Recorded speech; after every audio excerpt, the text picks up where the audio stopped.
Hello, I'm Rinaldi.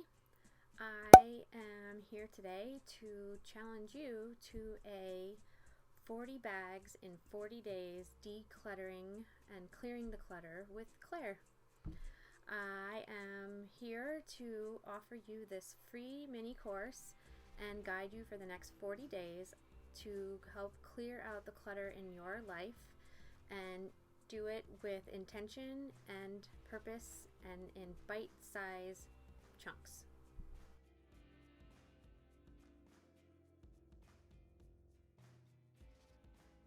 Okay, so as I was saying, it's a 40 bags in 40 days challenge. However, I like to focus on what we can do when we have the time. So I'm a mom. I know what it's like to be very busy, and I also know exactly what it's like to be very overwhelmed and burnt out. The fact of the matter is it's so important, very crucial to our healing journey and to life in general and raising children, if you're raising children, to have a space that works for you. This is something that I have been very privy to from pretty much my entire life. I've always been the girl who rearranged her room or organized her stuff or knew when something was missing from her closet. I'm not a total perfectionist about this because life does happen, and I've learned that you just have to let things get messy, but then you have to put it back together. So with that being said, I know that I'm talking to people right now who are in different phases and stages with their space. So I want to break down my challenge for you. This is a free PDF that I have linked below under this video. It's about 6 pages. It's meant to be a guideline. It is not meant to be, sorry about the light. It is not meant to be by the book. You are here to take steps, and I sometimes feel like having something handheld or downloaded into your phone. With that being said, I am so glad you're here. I can't wait to share what I've been coming up with and why I'm encouraging you to do this along with me. So over on my Instagram, and I'm going to share it in my Instagram and also in my Facebook stories. I'll link the two together so you can follow me there. I'm going to post different ideas and challenges and show you what I'm doing on my end as well. Now, I've been clearing out my house for a while now, so I may not have 40 bags. However, I might, because my kids are shifting into spring and we need to go through their clothing, and we have a bunch of different things that we'd like to get rid of. So I'm not saying that I won't have those things, but I'm here to guide you because sometimes we get stuck, and I know what it's like to be stuck. And it's hard because if you're stuck in indecision, you need to make a choice. And sometimes you just don't know where to start when it comes to cleaning your house or clearing out stuff. So I made a list, and I'm going to do a screenshot here of the PDF, but I've broken it down into the obvious rooms and categories. And what I'm also going to encourage you to do is to do this in small increments of time. Or if you know you have a solid chunk of time to devote to this, match the area that you want to tackle in that area of time that you have allowed for yourself. So if you have 15 minutes top, or tackle your utensil drawer, or maybe clean out the dog food and the cat food area so it's cleaned up and you can start, and that's one less thing that you have to tackle. If you have an hour, I want to encourage you to go to a spot in your house that is currently driving you bonkers. Okay, I mean like the area that's going to bring you the most relief as the leader of your household. So depending on where you are in your journey with your children, your kids are likely able to do a lot of their stuff themselves. However, they may also feel overwhelmed and need your guidance. So what I want you to do is tackle the things that benefit you first. So if you have a very cluttered kitchen countertop and it's preventing you from being better with preparing your food for the next week, then you need to tackle a countertop. That's a bite-sized chunk. Take a day, then you can do the kitchen or the bathroom or a couple of hours.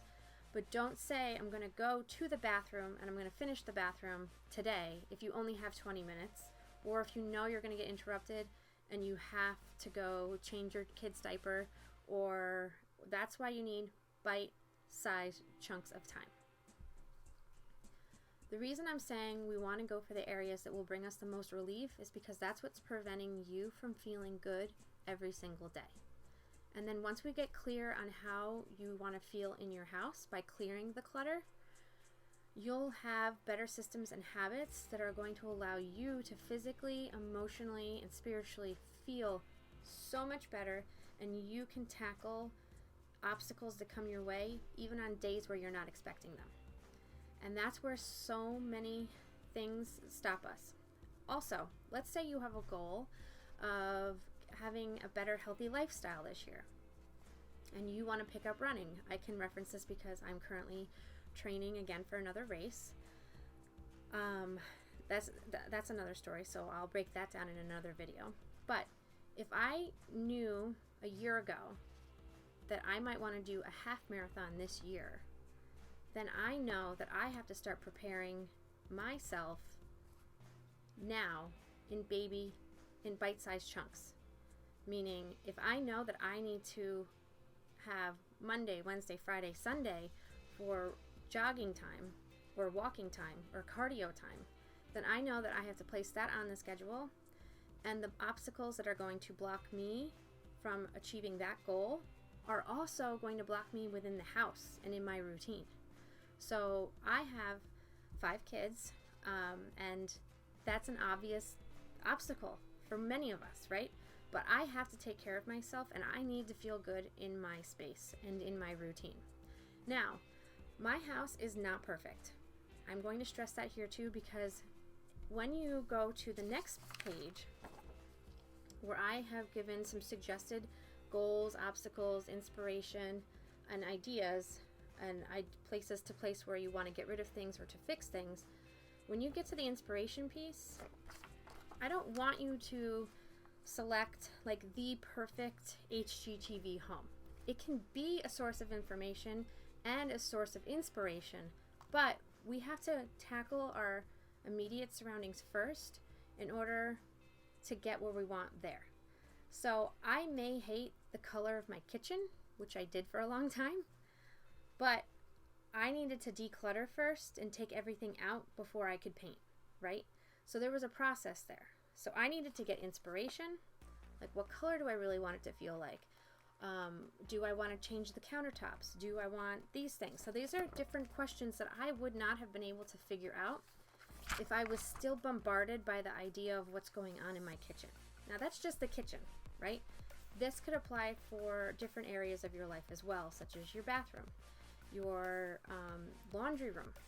I'm a mom. I have laundry all the time. What is going on here with this light? Sorry. Okay. So I have to tackle laundry every single day. I don't have a perfect process, but I do have kids who do help me. They are part of my laundry routine. However, I couldn't get us to a stage of having a healthy laundry routine if I didn't get clear on how I wanted it to go and become. So there's 2 parts here. I drew some inspiration from Pinterest, some ideas of what I could do because I have a laundry closet. I don't have a laundry room. I got some ideas, I pinned them, saved them, and then I decided that in order for us to get clear on our laundry and how we're going to tackle it, we needed to get clear on the whole clothing category together, period. So then I had to break that down. So clothing is a lot when you have six people or 7 people when my other son is home, and that's a lot of laundry to have to figure out to manage. But you can't manage the end result of the folding and the processing of it all if you don't know what you have as your inventory, right? So if I have an abundance of stuff in my closets and my kids' drawers and it's just becoming too much, then that's where you need to start, because you need to gather it all, break it down, and tackle it bit by bit. Get clear on what you're really going to keep. Only keep what feels good. That's always what I tell my kids. That's what I'm telling my husband. I'm not holding on to things because you think it may have a purpose in the future. If it doesn't feel good right now, then we're not keeping it, because every item needs a place. It needs a home. And for someone like me who feels a lot, especially her surroundings, I need to know how I'm going to feel in my space. And I think that resonates with many of you too. So I share that because I don't want you to also go into comparison. This might be a lot for an introductory video, but I want to make sure I cover my bases. Comparison will stop you dead in your tracks, and then you will go and doubt yourself. I don't want you to doubt yourself. We're just focusing on decluttering. However, our minds tell us different things as we're going through this process. So it's super important for us to break it all down into pieces, and then get the clarity, and then take the next step, and then come up with the end result. Or if you have a goal, break down what it's really going to take to achieve that goal. Like I was saying, if I want to run, I need a better routine. I need to know that my bases are covered.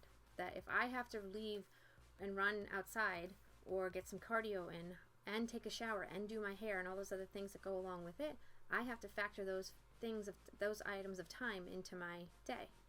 But I still also have to fulfill the other obligations of our family.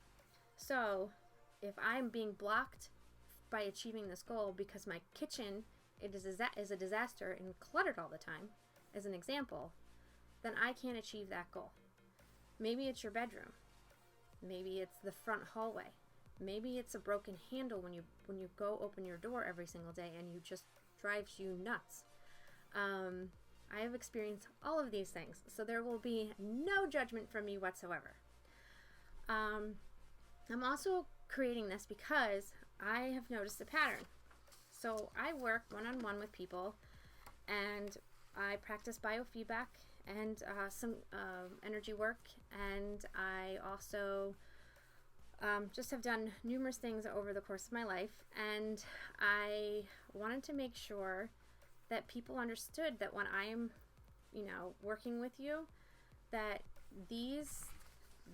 your lifestyle, your habits, your clutter is impacting your life more than you can even understand.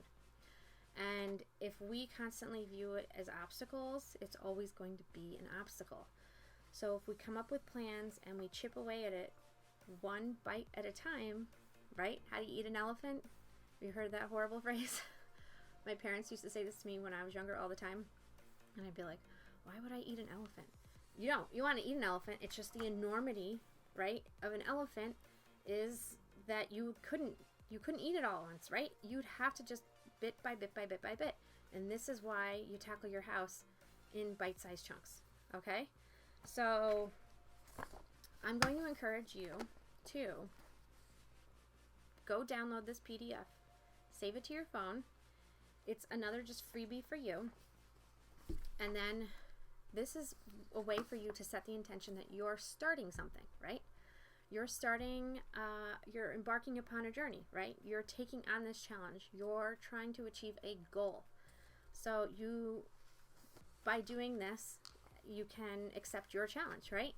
So once you get this, I'm going to do a screencast of the PDF, but I don't want you to feel overwhelmed because everything is listed out, okay? The reality is that most of these rooms, most people have. If you don't have all of these spaces, then that's awesome because you're just tackling what you have, okay? I just put these things down because when you go to tackle something, your brain is already figuring out what it can't do at the same time while you're trying to do something, right? So if I could take the guesswork out for you by creating this, then that's the reason for this, right? Like sometimes over the years, I've taken so many just fun online courses and things, and people say to me, you need to get clear on your why. I can't tell you how many times I have revised my why, or I have thought about my goals. My goals have changed so many times over the years. I am now 37 years old, and it has changed again, right? Like, it's okay to change, and especially because once you're going through change and removing clutter, you get more clarity. So that will come along as you start tackling this. So the other obstacle here that I don't want you to perceive as an obstacle when you're reviewing your PDF is that you don't have to have a goal right away. You simply just need to start. You have to start. So I even break it down more for you. You don't have to get a bag and fill it up with stuff today. You don't even have to get a box. I just want you to find a spot in your area of your home where you're going to place these things. Okay? If you have a car, I want you to, today or tomorrow, clean a pile of bags. You're going to put that into the trunk of your car, and then each week you're going to decide where these things are going. Are they going to a drop box? Are they going directly to Goodwill? Are you swapping some things with friends? Are you going to have a garage sale? Is there going to be a community yard sale? These are just some ideas, but you can't just start gathering all the things, saying you're going to get rid of them, and don't have a designated area for them to go. So first, designate a spot. Doesn't matter, even if it doesn't have to be a perfect spot. It could be by the door, so that no matter what, each day, you grab a bag, you grab your box, and you take it with you. The point is to remove it, right? So we have to have it set into place. The other thing I'm going to suggest is you're going to come up with piles. These can be designated areas or bags or boxes for keep, donate, trash, and maybe like where you want to reconsider an item. You're thinking of letting it go, you have some attachment to it, but you might want to just double check before you say goodbye to it. Okay? That's totally going to come up. I can assure you that when I go through sentimental things, like my kids' clothes sometimes will trigger me because I am like, oh my gosh, they grew out of this shirt. I can't believe they grew out of this shirt. Oh, maybe my other daughter will wear it, which we have saved a lot of our clothes over the years. But my youngest is now 4, and most everything has been, it's no longer a hand-me-down. So I've had to say goodbye to a ton of things. And saying goodbye to things is, some people think it's silly, and that's something that I have to do. Like, I have to say goodbye to that moment, that experience. I'm understanding that I am moving forward. And some people have a hard time with that. So that's why I'm here doing this, because I want you to understand you're not alone when it comes to clutter and chaos and saying goodbye to things. It's hard. So, again, with that being said, go ahead, print this out below, and then come back and watch the rest of this video.